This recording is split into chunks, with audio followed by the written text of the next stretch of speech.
오늘은 훈족과 고트족의 관계에 대해 이야기해 볼까 합니다. 볼가강 유역에 도달한 북흉노의 잔존 무리들은 처음에는 그 존재감이 미미했던 듯 보입니다. 알란족과 더불어 아르메니아 왕의 일개 용병으로 등장하는 훈족에게서 과거 한고조 유방을 절체절명의 위기로까지 몰아넣었던 위세는 찾아보기 어렵습니다. 생존하기 위해서 돈 몇 푼의 목숨을 담보로 전장에 나서는 처량한 용병의 신세일 뿐이지요.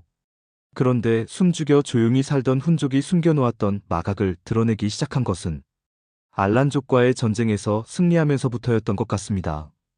이 전쟁에서 승리한 훈족은 일부 알란족을 흡수하면서부터 차츰 그 세력이 커지기 시작한 것으로 보여집니다. 그리고 나서 얼마 지나지 않아 동고트족을 멸망시키고는 동부 유럽 초원지대를 장악하면서 명실상부 동부 유럽의 최강자로 자리하게 되는 것입니다. 그리고 그 기세에 눌린 서고트족은 로마 영내로 침입하게 되고 이후 로마와 서고트족과의 작은 분쟁은 로마 멸망의 단초가 되는 것이지요. 훈족과 고트족의 전쟁에 대해 이야기하기에 앞서 우선 고트족에 대해 알아볼 필요가 있어 보입니다. 다음의 글은 이정혜 교수가 쓰고 대한교과서 주식회사에서 펴낸 동유럽사에 나오는 내용입니다. 한편 최초의 거주지가 동부 스웨덴 지역이었던 고트족들이 1세기경에 발트 해안과 비슬라 강 유역으로 옮겨왔다. 이들은 슬라브인과 바스타르네 인들의 뒤를 따라서 로마 제국의 변경에까지 다다랐다. 다뉴브 강 하류 흑해 쪽으로 향하는 원시 부족들의 끊이지 않은 이동은 이상하게 보일지 모르나 쉽게 설명될 수 있다. 옛날 사가들은 유럽의 진화 발전을 로마인의 관점에서 보아 카르파티아 산맥을 꿰뚫을 수 없는 장벽처럼 여겼으나 반유목, 반농경적 집단의 이동에는 오히려 유리하기도 했던 지리적 특성을 고려할 생각을 하지 않았다. 이 특성은 러시아인과 발트의 연안인과의 상업적 교류가 가능했던 러시아 평원의 수로였으며 그리스 식민지들은 이 교역에서 중개 상인이었던 것이다. 그리스인들은 러시아 땅에서 활발히 상행위를 전개하여 러시아 수로를 따라 올라가 발트해까지 침투하였다. 그러고는 또 소아시아 및 중동 지방과 상업적 교류를 맺었는데 이 교역에서 가장 큰 이익을 본 자는 기원전 200년까지 동러시아를 점거하고 있던 스키타인들이었다. 여기서 흥미로운 것은 고트족이 남하하여 흑해 북한 일대에 정착하기 이전 그곳 땅의 주인은 스키타이였다는 점입니다. 스키타이가 흉노족이고 흉노족이 훈족이라면 게르만족과 스키타이가 서로 물고 물리며 중부와 동부 유럽의 패권을 놓고 서로 다투는 모양새가 매우 지속적으로 반복되었다는 사실을 알게 되죠. 고트족의 원주지는 스웨덴 동부 지역이었다고 합니다. 찬반 양론이 존재하겠지만 키예프 러시아를 건국한 루스인들의 고향도 스칸디나비아 반도라는 이야기가 있습니다. 그렇다면 코트족과 루스인들은 서로 같은 길을 따라온 같은 민족일 수도 있겠죠. 그런데 조금 더 시각을 확장해보면 바이킹도 고트족이나 루스인들과 같은 길을 걸어왔다는 사실을 알게 됩니다.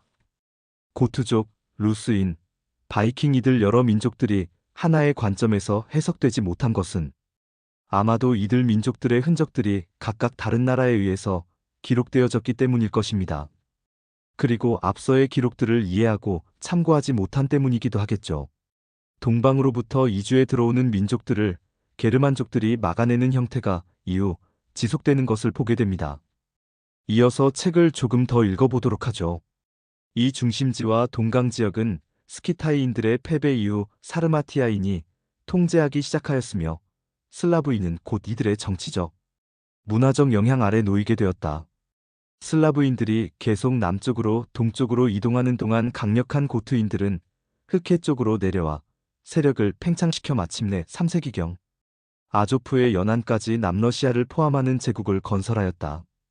평화롭게 이 지역으로 침투해온 슬라브 부족들은 다시 이 지역의 새 정복자의 지배하에 놓이게 되었다.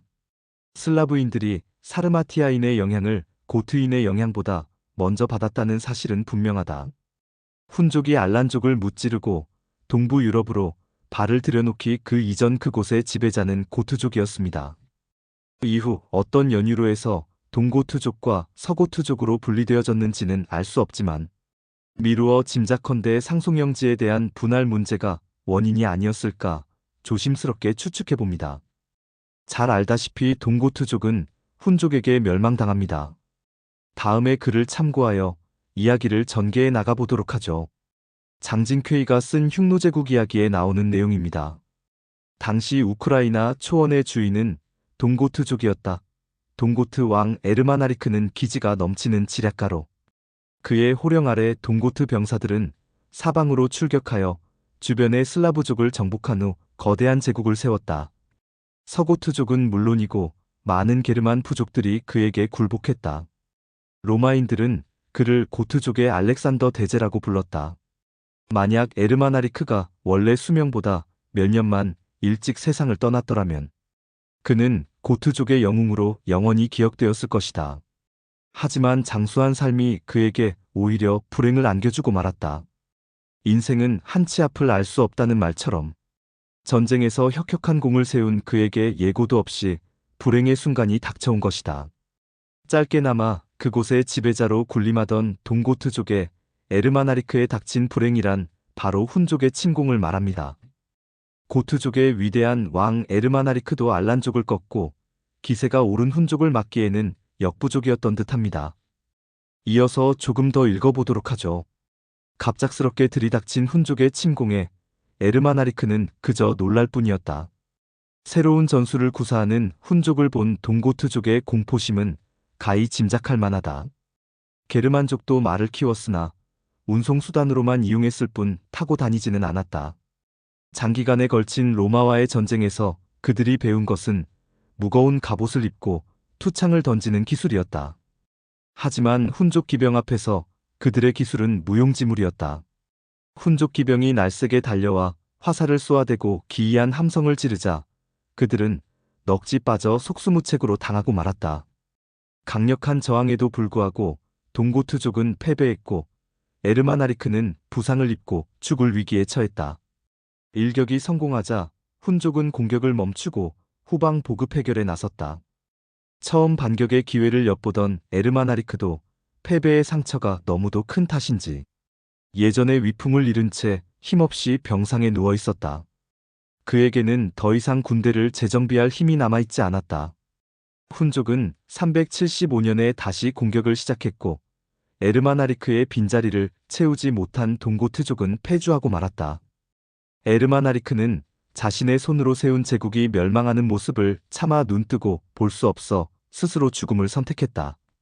다소 장황하고 서사적으로 그리고 있군요. 훈족이 동고트족을 멸망시키고 동유럽 초원지대의 새로운 주인이 된다는 이야기입니다. 동진하던 게르만족의 얘기를 꺾고 살아남은 것입니다. 이어서 더 읽어보도록 하겠습니다. 동고트 제국이 멸망한 후 발람베르는 비티메르의 조카를 아내로 맞아 동고트족과의 관계를 회복하려 했다. 이제 알란족과 동고트족의 대부분은 훈족에 복속된 상태였다.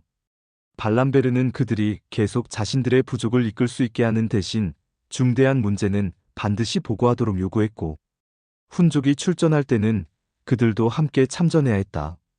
광활한 영토의 기후적 조건 때문인지 발람베르는 묵돌, 선우의 전통을 따르지 않고 투항한 부족들을 그들의 원래 영토에 거주하게 했다.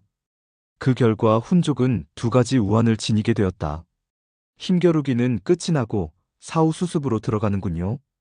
훈족이 그곳의 새 주인이 되었다는 뜻입니다. 동고트족과 훈족의 전쟁은 매우 중요한 의미를 갖는 전쟁이었습니다. 로마 이북 동유럽 지역의 패권을 놓고 서로 겨룬 것이며 결국 훈족의 승리로 끝이 난 것이죠. 더욱이 당시 상황은 노쇠한 로마 제국이 차츰 몰락의 길로 가고 있었으며 게르만족이 유럽의 새로운 주인으로 등장하기 시작하는 시점이었습니다.